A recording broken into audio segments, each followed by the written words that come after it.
Michel Janouto, bonjour.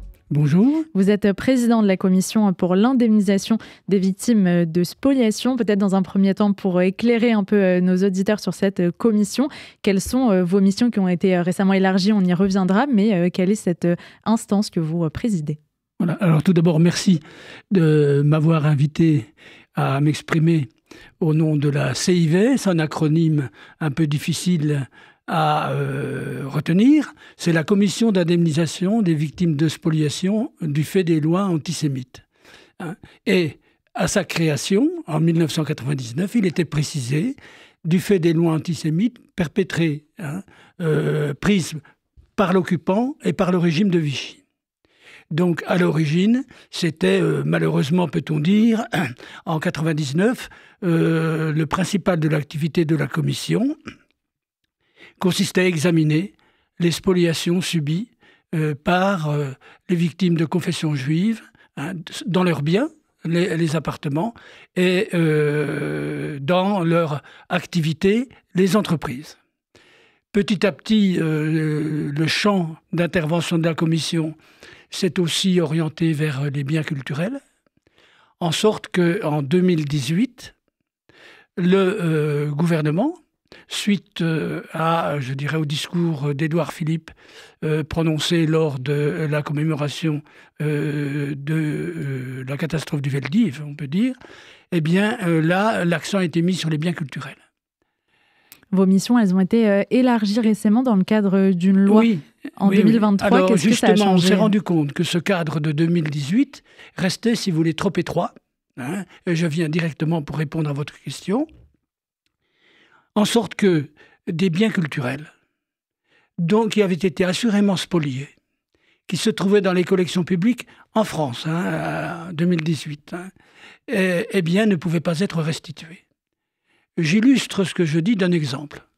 Nous avions un Utrio, assurément spolié, qui se trouvait dans le petit musée Utrio, à Sannois. La mairie de Sannois nous a contactés, car elle pensait que ce tableau provenait d'une spoliation antisémite. Nous avons vérifié, et c'était le cas. Or, la municipalité de Sannois, le musée, avait acquis ce tableau sur le marché. Il l'avait acquis chez un des deux grands opérateurs à Londres. Donc, vous voyez, voilà un tableau acquis avec des fonds publics, régulièrement sur le marché, qui était spolié. Eh bien, les dispositions du Code du patrimoine nous interdisaient de le restituer. Alors que la mairie elle-même était d'accord pour le faire. Donc cet exemple illustre la nécessité qu'il y avait à légiférer en ce domaine. Donc dans un premier temps, le législateur est intervenu et a pris des lois d'espèces pour l'Utrio, mais a pu en prendre pour certains tableaux de la collection, comme on dit, d'Orville. Mais le Conseil d'État, et à juste titre d'ailleurs, a considéré que ce système de loi d'espèces ne pouvait pas perdurer. Pourquoi ? À chaque restitution, on n'allait pas mobiliser le Parlement, la représentation nationale, pour, voter une loi.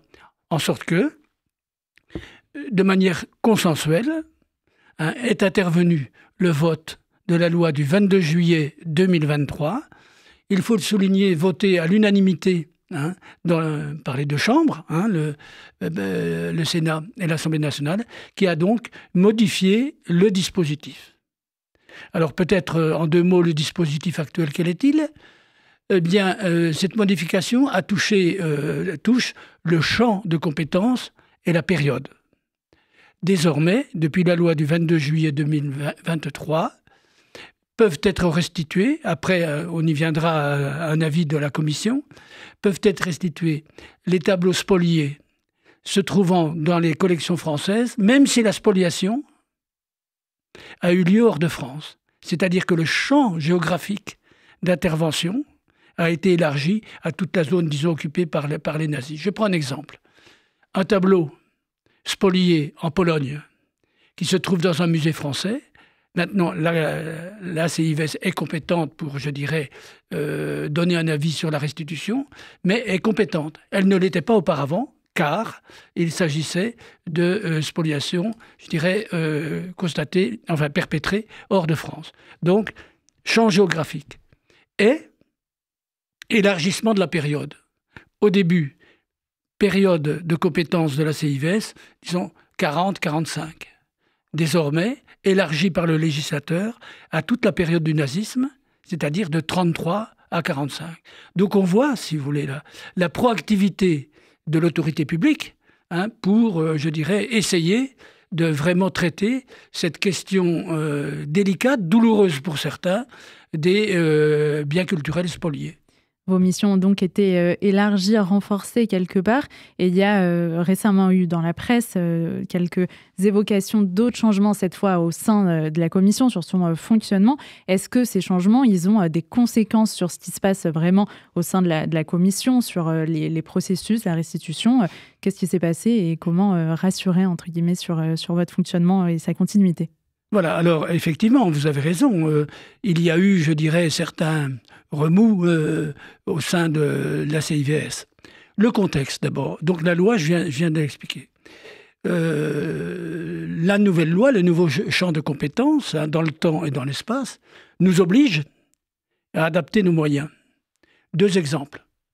Les moyens de recherche historique. Maintenant, nous devons, par exemple, nouer des partenariats avec des institutions de recherche spécialisées en Pologne, en Roumanie, je prends, ou ailleurs dans l'ex-Europe occupée par les nazis.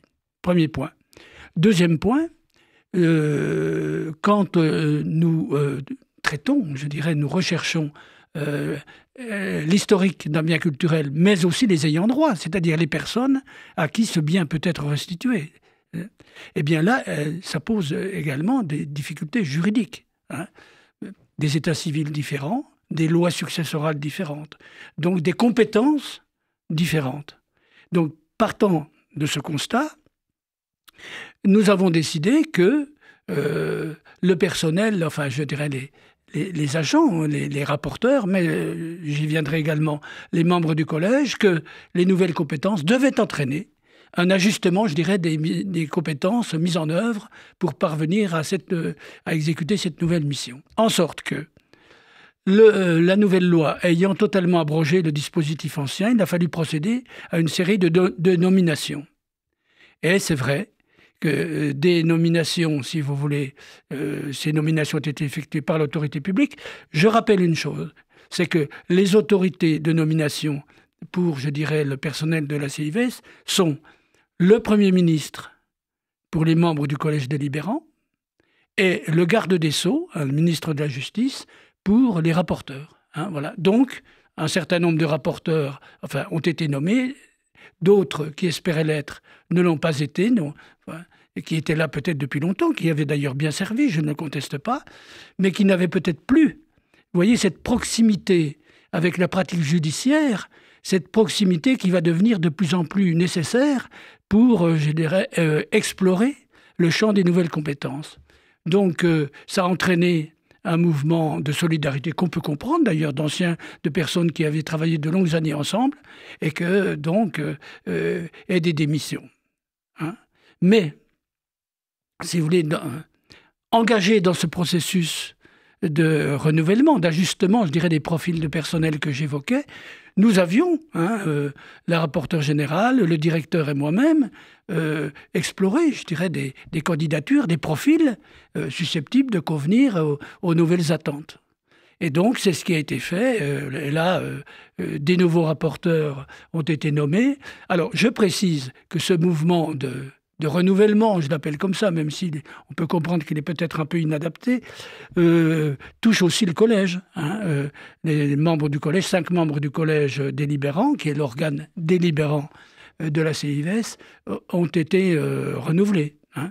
Et j'ajoute que votre interlocuteur ici même, si je préside la CIVS, je préside la CIVS dans l'attente de la nomination d'un nouveau président, car je dirais... moi-même, si vous voulez, j'ai l'honneur de présider la CIVS depuis septembre 2011, eh bien, je pense que moi-même, je suis soumis à cette obligation de renouvellement. Donc, dès que, d'ici quelques semaines, quand le nouveau président aura été nommé par le Premier ministre, eh bien, je rendrai mon tablier en espérant avoir bien rempli ma mission. Vous avez déjà donné quelques exemples de tableaux, par exemple, rendus, pour que les gens peut-être comprennent un peu mieux déjà quelle est l'ampleur de votre action, combien de biens, combien d'argent, entre guillemets, et comment procéder. Vous avez évoqué le fait que c'était un musée, par exemple, qui avait pu vous saisir. Qui peut vous saisir et comment ça peut aboutir? Oui, alors, ce que vous souhaitez, ce sont des chiffres, enfin, quelques données chiffrées sur l'activité de la commission. Sur le fait que, oui, ça fonctionne depuis longtemps, bien que... Alors, depuis le début, c'est-à-dire depuis, disons, le 1er octobre, le 1er janvier 2000, puisque le décret initial qui a constitué la CIVS est du 10 septembre 1999. Eh bien, près de 600 millions d'indemnités ont été versées, recommandées par la CIVS, c'est le terme, puisque ce n'est qu'un avis, mais que l'autorité publique chargée de l'exécuter, le Premier ministre, a toujours suivi à 99,9%, donc près de 600 millions. Voilà. Donc, vous voyez que l'activité a été importante. C'est plus de 30 000 dossiers qui ont été examinés, de recommandations qui ont été prises par la CIVS. Et qui peut vous saisir, vous dire à ce moment-là, sur ce tableau, sur ce cas-là, j'aimerais qu'il y ait une enquête et qu'il puisse y avoir un rendu? Alors, la saisine de la CIVS est extrêmement... D'abord, c'est toute personne qui s'estime victime d'une spoliation antisémite, je dirais qu'elle soit d'ailleurs de nature, enfin j'allais dire purement matérielle, pardonnez-moi, mais nous avons encore quelques saisines d'entreprises arianisées, de personnes dont le mobilier a été volé, il faut le dire, par l'autorité occupante, qui nous saisissent. Et puis, vous avez les biens culturels, les personnes qui ont des biens culturels, qui ont été spoliés, qui nous saisissent. Mais, depuis 2018, et a fortiori depuis 2023, la CIVS peut s'autosaisir. Ça veut dire par là qu'en matière culturelle, si nous avons connaissance d'une spoliation qui vient... si nous avons connaissance d'une spoliation tout simplement, nous pouvons nous autosaisir. Et de la même manière... Je pense que vous allez y venir en évoquant le dispositif lui-même. La mission du ministère de la Culture, qui est chargée d'instruire les dossiers de biens culturels, peut elle-même se saisir et nous saisir. Vous voyez ? Donc là, le législateur, enfin, est l'autorité publique, dans un souci, de faciliter l'accès aux personnes qui s'estiment victimes, de faciliter l'accès à la commission, a élargi, à faciliter les procédures de saisine. Est-ce que j'ai répondu à votre... Oui, tout à fait. Voilà. C'était pour que les gens, justement, qui aient cette dimension de clarté, de dire chacun qui s'estime ou se sait victime... Oui, alors pour vos auditeurs, il est important que je précise, si vous voulez, que la France, qui est souvent mais est le seul pays actuellement qui continue à la fois à restituer, c'est pas le seul, mais à indemniser. C'est-à-dire que l'indemnisation dont je parle reste tout à fait je dirais, en vigueur, et c'est le seul pays en Europe qui pratique de la sorte.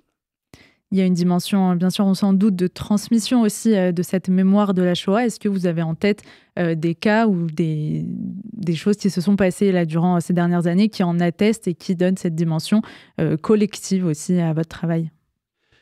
Eh bien, écoutez, d'abord... surtout en France, la dimension mémorielle, je dirais, de l'action de la CIVS, évidemment, s'exprime par des participations. Le directeur, les rapporteurs généraux successifs et le rapporteur général, moi-même, on participe à l'information, à l'université, dans les lycées, et puis surtout à l'international. Cette action mémorielle se manifeste en Allemagne. Nous avons une antenne à Berlin qui est, je dirais, le service mémoriel, si je puis dire, de l'ambassade de France. Et un exemple, je dirais, d'actualité. Là, le volet mémoriel de la visite d'État du président de la République qu'il vient d'effectuer cette semaine, en début de semaine, tout le volet mémoriel, la visite du mémorial de l'Holocauste à Berlin et tout, a été organisé par notre antenne à Berlin. De la même manière, nous contribuons à l'information des lycéens, des universitaires, via cette antenne de Berlin, et où nous y rendons, si je puis dire, à l'occasion pour participer à l'information. Peut-être une dernière question, et après je vous laisserai aussi conclure sur les mécanismes peut-être, mais se dire aussi dans la période actuelle de cette recrudescence des actes antisémites depuis plusieurs mois, est-ce qu'il y a, je ne sais pas, il y a une évolution, un écho spécifique, vous, au sein de la mission, de se dire, dans cette façon aussi de tordre l'histoire qu'on peut entendre depuis plusieurs semaines, vous, votre action, elle tend aussi à remettre de l'histoire, du concret et des faits dans tout ça? Oui, alors on remet du concret, mais on remet également, de la douleur dans les dossiers que nous avons. Alors, en tant que telle, si vous voulez, la mission elle-même, qui est sensible de la CIVS, compte tenu à la fois de la douloureuse histoire et du contexte actuel. À ma connaissance, si vous voulez, nous n'avons jamais eu de critique ou d'observation, je dirais, qui s'apparenterait à de l'antisémitisme, du genre... Encore ces victimes-là, jamais. Alors, je vous disais également qu'à Berlin, sur un plan européen, il y a des actions mémorielles qui sont mises en place. Et elles portent leurs fruits. Pourquoi ? Assez paradoxalement et étonnamment, je prends l'exemple de l'Allemagne, eh bien, nous avons maintenant un courant. Certes, c'est pas un flux très très dense, mais quand même, actuellement, nous avons eu une vingtaine de dossiers dans lesquels ce sont des familles allemandes ayant chez elles des biens culturels qui nous saisissent, qui viennent à Berlin et qui disent voilà des biens qui sont chez nous. Ils sont arrivés dans notre foyer après-guerre. Nous ne savons pas quelle est leur histoire. Nous vous demandons, nous vous les remettons pour faire les recherches et afin qu'ils soient restitués à leurs légitimes propriétaires. Et un bon exemple, le 31, donc c'est bientôt, eh bien nous allons restituer des biens culturels à la mairie de Pontivy. Nous n'avons pas retrouvé les propriétaires, mais des biens culturels donc arrivés, je dirais, de manière très douteuse en Allemagne, même s'ils n'ont pas été spoliés, mais remis par des familles allemandes, et donc qui vont être remis à la mairie de Pontivy. Donc vous voyez, il y a vraiment une prise de conscience. Alors on peut dire assez tardive, mais dernier exemple, parce que c'est le volet international que vous évoquez, l'année dernière, un musée britannique un musée anglais qui avait un tableau de Courbet, La Ronde enfantine, a saisi la mission du ministère de la Culture pour qu'on fasse les recherches afin de trouver les ayants droit de ce beau tableau de Courbet de grande valeur. Et les recherches ont été faites et la commission anglaise a restitué le tableau à la famille spoliée en France. Merci beaucoup, Michel Janoutot, président de la commission pour l'indemnisation de victimes de spoliation, d'avoir été notre invité ce midi sur RCJ. Merci beaucoup.